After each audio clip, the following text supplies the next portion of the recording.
Президент Садыр Жапаров студенттердин жана социалдык жактан коргоого муктаж балдардын жогорку билим алуусуна каржылык жеңилдиктерди берүү тууралуу жарлыкка кол койду. Жарлыктын негизинде төмөнкү тапшырмалар аткарууга берилген.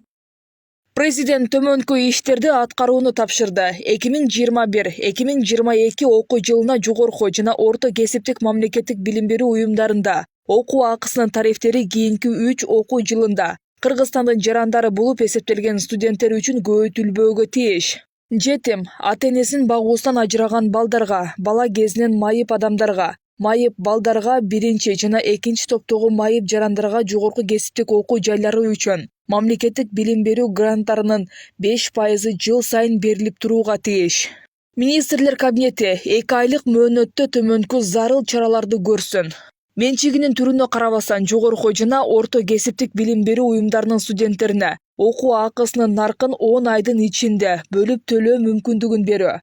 Мамлекеттик жогорку жана орто кесиптик окуу жайлары чыгашалар жана кирешелер, анын ичинде социалдык эсеп боюнча чыгашалар сметасынын аткаруусун көзөмөлдөө.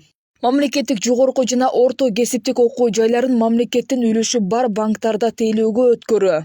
Эсептөө палатасы жогорку жана орто кесиптик мамлекеттик билим берүү уюмдарын бюджеттик жана атайын каражаттарды максаттуу пайдалануусуна аудиттин натыйжалуулугун көрсөтсүн. Жыл сайын 1 апрелге чейин аудит жөнүндө отчетторду президенттин администрациясына берип турсун. Башкы прокуратура билим берүү чөйрөсүндөгү мыйзамдардын аткарылышына, окуу акыдан түшкөн каражаттардын максаттуу пайдаланылышына системалуу түрдө көзөмөл жүргүзсүн. Жыл сайын 1 апрелге чейин тиешелүү маалыматты президенттик администрацияга берип турсун. Аталган жарлык күчүнө кирсе студенттердин окуусуна, ошондой эле билим берүү уюмдарынын финансылык ишинин ачык айкындуулугуна да өз таасирин тийгизери айтылды. Буга чейин негизи окуу жайлары менен студенттер контракттык бөлүмдө негизи билим алган студенттердин ортосунда келишим түзүлгөндө алар окуу акысын окуу жылынын ичинде 2 бөлүп төлөөгө милдеттендирилчү. Ушундай практика буга чейин болуп келген. Эми мындан ары президенттин жарлыгына ылайык студенттерге окуу акысын 2 бөлүп эмес 10 айга бөлүп төлөөгө мүмкүнчүлүк берилип атат. Кубаныч Пазылов Жусуп Баласагын атындагы Кыргыз улуттук университетинин 2 курсунун студенти. Ал ушул убакка чейин окуудагы контракттык төлөмдөрүн кошумча жумуш иштеп өзү төлөп келгенин айтат. Эми мынтип жарлыктын негизинде окуу төлөмдөрү 3 жыл бою көтөрүлбөсүн укканда башкалар сыяктуу эле кубанганын жашырбайт. Студенттерге деле оору болуп жатат. Жылына 2000 сомдон кошулуп турчу. Буга чейинки контракт окуган студенттерге алдыңкы 3 жыл бою ошол 2000 сомдон канча сомдон болсо да кошулбай турган болуп, президентибиз жарлыкка кол койду. Бул эң жакшы. Буга чейин контракттарды мен өзүм төлөп келгем. Сабактан тышкаркы жумуш менен алек болуп, азыр бир топ жеңилдик болду. Өзүң жаныңды да бакканы жана контрактты да төлөгөнү жеңилдиктер байкалып жатат.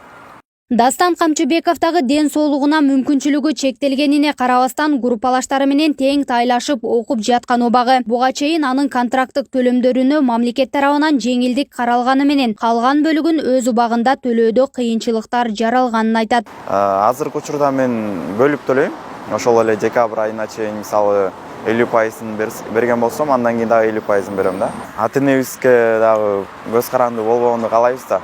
Себеби буга чейин бизди карап, бизди өстүрүп, чоңойтуп келип, анан дагы бул жактан контракт деп дагы алардын ойлондургубуз келбейт да. Ошондуктан мындай контрактты ошол эле эмеде калтырганы бизге албетте чоң мотивация болот, мындай шык болот да.